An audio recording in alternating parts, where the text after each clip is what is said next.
Hello and welcome back to A Splash of Paint, where it's time for us to rejoin popular SAA oil artist Mike Skidmore as he adds the final finishing touches to today's Try Your Hand at Oil portrait. Hi there. Earlier on you saw me working on this portrait, and what I was doing was adding a glaze to the side of the face here to warm it up a bit and to make it slightly darker. You also saw me add some blue into the glaze mix, which I've put in a few places around the picture to essentially start to create the kind of picture that I want to create. In other words, I'm not following what I'm looking at accurately at this point. What I am doing is I'm creating the painting that I want to create.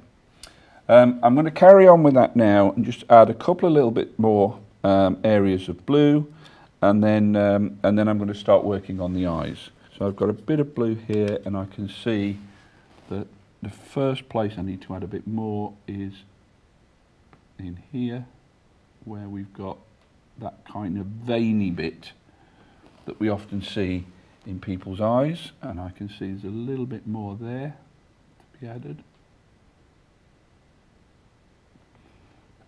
Like that. And that all starts to add some interest to the movement within the picture. Right, what I want to do now is I just want to put a bit of glaze into the eyes. I've worked the eyes up previously. I used Payne's grey in that case to put a lighter area underneath the pupil, and then a little bit of white for the highlight. But I want the eyes to be a bit more intense. So what I'm going to do is just first of all put a blue,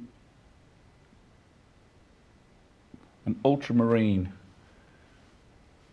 backdrop to the eye.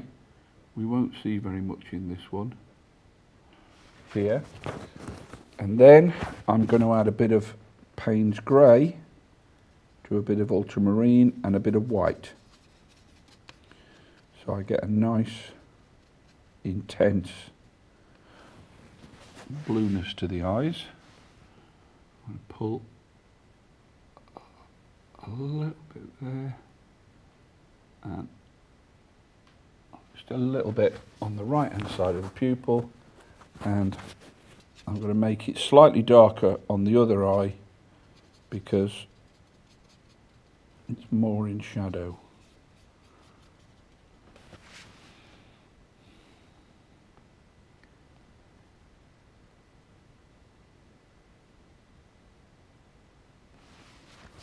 That little bit will do, and I think what we'll do now is we'll put the highlight in.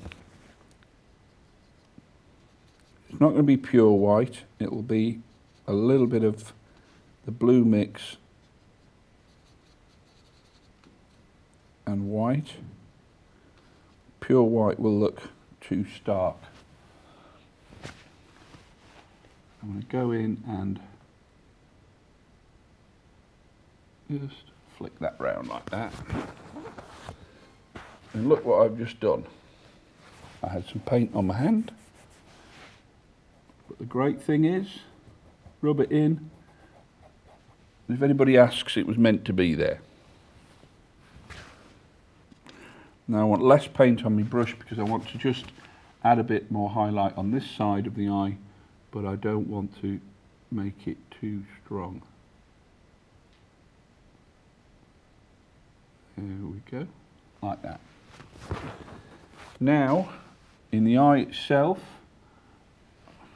I'm going to take that colour, I'm going to add a little bit of the raw umber glaze with the red in it to some of the blue that was already on my paintbrush, so I get a kind of grey purple, and I just want to add a little touch, a little bit there. Now the reason I'm putting the paint there is because that's, when I look at the picture I can see that's the bit where most of the highlight is on that eye.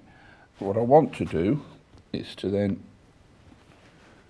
put the lighter paint where the strongest bit of highlight is, and then pull it down from there in order to make the eye look round like that.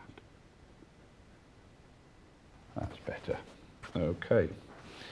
I can see in the corner of the eye we need a little bit of the reddy grey mix.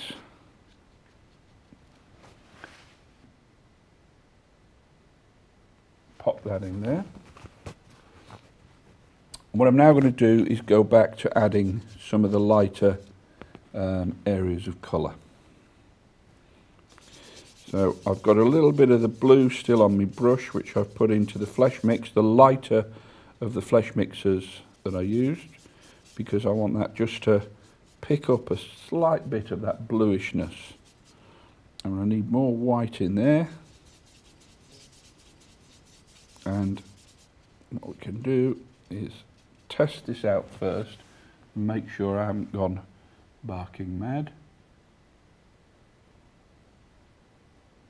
To add some final highlights. Now I can get away with that. Now what I'm going to do is I'm going to put this lighter paint on in a few areas, and I'm then going to go back to it to push it around, because that's what will get the best effect, by spreading it out from an area of light paint.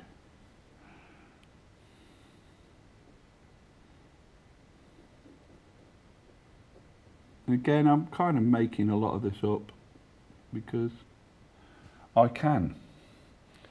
At this point in time, I can play about with the lights and the darks, knowing that if I don't like what I've done, I can just clean it off with a bit of terps, and I've got the original painting nice and dry and ready to work with. And that kind of makes you a bit braver with what you're prepared to try to do. But you wanted to see just the slightest hint of colour and grab it, it's yours. Now if I was taking this picture to its final conclusion, and what I was looking to do was to create something that looked much more classical, much more of that kind of old masterish finish, then I would keep repeating this process of putting paint on thicker and glazing, and putting paint on thicker and glazing, until eventually I got the depth that I was looking for. And it's all done over a series of stages. And if I now just start to get some of that, those darker areas, those lighter areas I should say, blended in, I can start to see what it is I need to be doing next to effectively finish the picture. And as you can see, I'm just going back over all of the areas where I put the paint on and pushing them about. I can soften the wrinkles, I can strengthen the wrinkles, I can do all manner of different things to make the picture work. Okay, I'm going to put a quick lighter bit onto the nose just to help the 3D-ness of what's going on. And we can see the minute I put that on that I need more up there. Okay, and I can add a bit more into here. I'm putting pure white on now, but I'll blend that in a minute because I've already got some paint down there ready for it.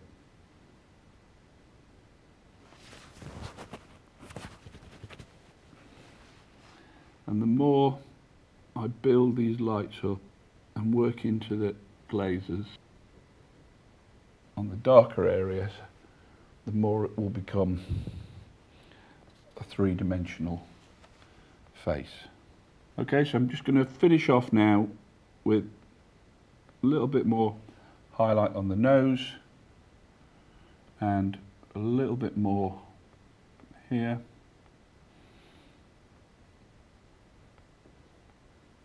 And just on the side there, pull that down, and then I want to put a bit thicker paint